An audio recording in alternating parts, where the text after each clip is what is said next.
दोनों चित्रों को आप देख के कुछ पहचान रहे होंगे। तो आज हमारा सौभाग्य है, हम आए हैं नोएडा में विश्व के सबसे महान स्कल्पचरिस्ट मूर्तिकार श्री राम सुतार जी के यहाँ, और साथ में उनके सुपुत्र श्री अनिल सुतार जी भी बैठे हैं। मैं आप दोनों को प्रणाम करता हूँ और बहुत पुराना संबंध है मेरा इनसे। राम सुतार जी 99 वर्ष के हो चुके हैं, सौभाग्य की बात है। और अगले वर्ष इनका हम 100वां वर्ष मनाएंगे। और हम ही नहीं, कला जगत के सभी लोग हमारे देश में एक भव्य तरीके से इनका जन्मदिन मनाया जाएगा।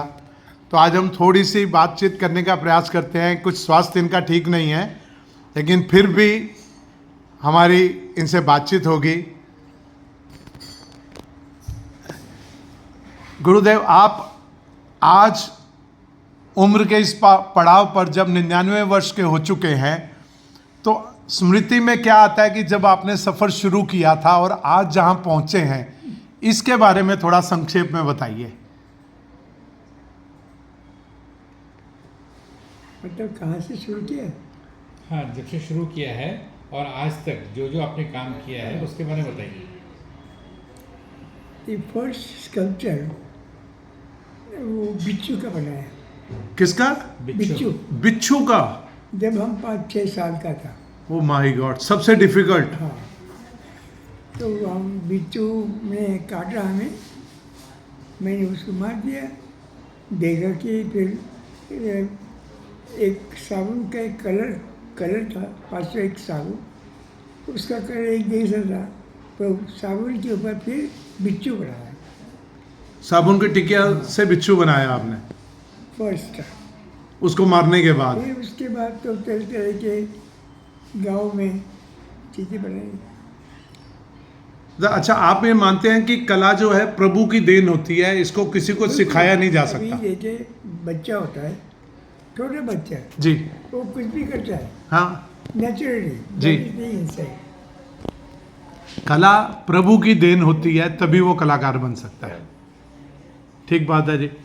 तो जीवन में आप क्या महसूस करते हैं कि मैं जो जो करना चाहता था वो सब कर लिया, या अभी भी कुछ करना बाकी है? जो कुछ ऑटोमेटिक जो ऐसा ही चीज़ें लाइफ में, चीज़ें किसी के लिए हम कोशिश नहीं करते, अपने आप आ जाता है जी। ये अपने अंदर जो गुण होता है, जी, थोड़ा किसी को पता चले तो वो और इनकरेज करता है और आगे बढ़ता है। इस तरह से होता है। आपने सभी प्रकार के काम किए, सब कारण। मतलब गिनीज बुक में भी आपका नाम है, और आपने आम आदमी के लिए भी काम किया, सरकारों के लिए भी काम किया, और कई देशों के लिए भी काम किया। तो अपना श्रेष्ठ काम कौन सा लगता है आपको? मोस्ट चैलेंजिंग और सबसे अच्छा काम कौन सा है, जो सबसे ज़्यादा चैलेंजिंग था? चलिए, एक तो ये था कि एलोरा केव्स में एलोरा केव्स में वहाँ की मूर्तियाँ जो कुछ खराब हो गई ना जी, उसको रिपेयर करने का काम हमें मिला था। क्या बात है। 4 साल वहाँ एलोरा में रहे, वहाँ की मूर्तियाँ क्रैक है, कुछ क्या है, टूट गया, रिपेयर किया। ये किस सन में किया था? वो 1954 से 57। 54 से 57? क्या क्या बात है, तो किसी को जानकारी नहीं है इस बारे में। 54 to 58 तक वहाँ था। अच्छा, ये मोस्ट चैलेंजिंग काम था। फिर भी यहाँ आ गए। उसके बाद आप दिल्ली आए? यहाँ आ गए, फिर महात्मा गांधी हो गया, ये हो गए, सब आपके द्वारा उनका। और पटेल ने तो आपको पूरे विश्व में स्थान दिया। भारत में सबसे ऊंची, विश्व की सबसे ऊंची मूर्ति है ना ये। अपने आप में एक बताइए, एक मूर्ति ने कितने लोगों को रोजगार दिया? और आपकी पसंदीदा मूर्ति कौन सी है जो आपने बनाई? जो आपके दिल को छू गई हो। सबसे पसंदीदा महात्मा गांधी का। अच्छा जी, वो तो बहुत मूर्तियाँ आपने बनाई महात्मा गांधी की। और 58 में पहली मूर्ति बनाई, 48 हाँ जी, गांधी जी की मूर्ति बनाई 48 में। 1948 में। और अब तक तो सैकड़ों मूर्तियां बन गई होंगी, हजारों में गांधी जी की। और आपने देश, अपने क्रांतिकारियों की भी सभी की लगभग मूर्तियां बनाई हैं, नेताओं की भी मूर्तियां बनाई हैं, देश में जितने बड़े नेता रहे हैं। कलाकार की मूर्ति कभी बनाई, किसी कलाकार की? नहीं, वो भी बननी चाहिए, क्यों जी? चलिए कुछ ऐसा करेंगे कि जैसे जो चित्रकार हैं उनकी मूर्ति बने, जिन्होंने इतना बड़ा नाम किया, रवि वर्मा जी की। मैं इसके ऊपर कुछ काम करते हैं। ऐसी कोई इच्छा रह गई है जो करना है और अभी तक किया नहीं है? नहीं, ऐसी तो कुछ नहीं है अभी। अच्छा, परिवर्तन कितना आया? पहले केवल छेनी और हथौड़े से सारा काम होता था, आज इतने सारे इक्विपमेंट आ गए हैं। पहले मूर्ति बनने में बहुत समय लगता था, अब कम समय में मूर्ति बन जाती है। तो इस परिवर्तन को क्या कहते हैं आप? ठीक है, प्रोग्रेस होता है। आज जो होता है कल और दूसरा बन जाता है। जी, आज जो खाया कल का और खाने की इच्छा होती है।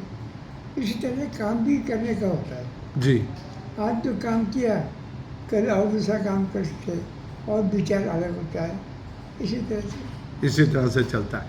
अच्छा, एक बड़ा महत्वपूर्ण प्रश्न है कि एक मूर्तिकार पत्थर का चयन कैसे करता है? जो स्टोन पे आप काम करते हैं वो नेचुरल होते हैं, तो उस स्टोन का चयन कैसे करते हैं? कोई भी पत्थर मिल जाए उसको लेते हैं या आप खुद जाके उसको चूज करते हैं, देखते हैं?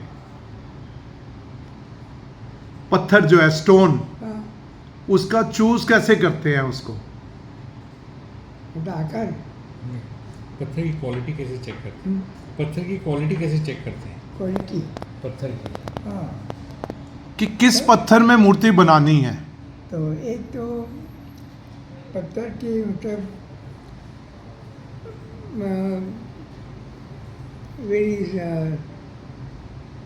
उसका टेक्सचर जो है पत्थर का जी, बहुत स्मूथ कर सकता है। जी, कोई पत्थर है कि स्मूथ क्या नहीं, वो रफ ही रहेगा। जी, इस तरह से होता है। हाँ हाँ, तरह तरह के पत्थर होते हैं जिसमें दाने दाने भी दिखाई देता है, जी, व्यूज दिखाई देते हैं। तो मतलब ये अलग अलग ये इस पीरियड का हिस्सा है। बिल्कुल नेचुरल होते हैं वो तो। हाथ के अंदर जो कुछ गर्मी में जो कुछ किया होगा वो बनाएगा। जी, अगर पृथ्वी में सोना भी मिलता है, चांदी भी मिलता है, क्या चीज़ है, कहाँ से आया है? ठीक बात है जी। देखिए कि एक बात भी कही जाती थी ना, एक पत्थर ने दूसरे से कहा कि ऐसा क्या है कि तू भी मंदिर में है, मैं भी मंदिर में हूँ, लेकिन तेरे की मूर्ति बना दी तेरे द्वारा और मैं सीढ़ियों चढ़ने वाला पत्थर हूँ। हम दोनों एक ही जगह से आए हुए हैं और एक मंदिर की सीढ़ियों पर लगा हुआ और दूसरा उसकी मूर्ति बन गई है। तो इसका उत्तर बहुत ही अच्छा उत्तर दिया था जी किसी विद्वान ने, कि उस पत्थर ने बोला तेरे को एक हथौड़ा मारा गया और तू टूट गया, मैंने हजारों हथौड़े खाए लेकिन मैं टूटा नहीं, इसलिए मेरी मूर्ति बनी। ये कितनी बड़ी सच्चाई है जी। तो अभी तो मेटल की भी मूर्तियां बन रही हैं, कई प्रकार से मूर्तियां बन रही हैं। इतना बड़ा परिवर्तन आ गया पूरे संसार में। आपको अपने अलावा और किसकी मूर्तियां अच्छी लगती हैं पूरे विश्व में, भारत में या बाहर किसी की? किसकी मूर्ति अच्छी लगती है आपको, किसी आर्टिस्ट की? वैसे तो माइकल का है, माइकल एंजेलो, उनकी मूर्तियां, ठीक बात है। शुरू में। हाँ जी। अभी कंटेम्प्रेरी में कोई नाम याद आता है ठीक है। आजकल में? आजकल में कोई है ऐसे जिनके काम पसंद है आपको? आजकल के टाइम में कोई है जिसके मूर्तियाँ पसंद है? अभी किसी की मूर्ति पसंद नहीं। बिल्कुल ठीक है जी, इसे कहते हैं एकदम साफ दिल से बोलना। चलिए जी, बहुत बहुत धन्यवाद, आपने समय दिया। हम चाहते हैं कि मैं सभी लोगों से, आपके प्रेमियों से निवेदन करूंगा कि अगले वर्ष आपका 100 वर्ष पूरे होने पर हम सब मिलकर उसको सेलिब्रेट करें, कला जगत उसको सेलिब्रेट करे, भारत सरकार उसको सेलिब्रेट करे, और आप और लंबे समय तक हमें अच्छे अच्छे काम दिखाते रहें। बहुत बहुत धन्यवाद। धन्यवाद अनिल जी।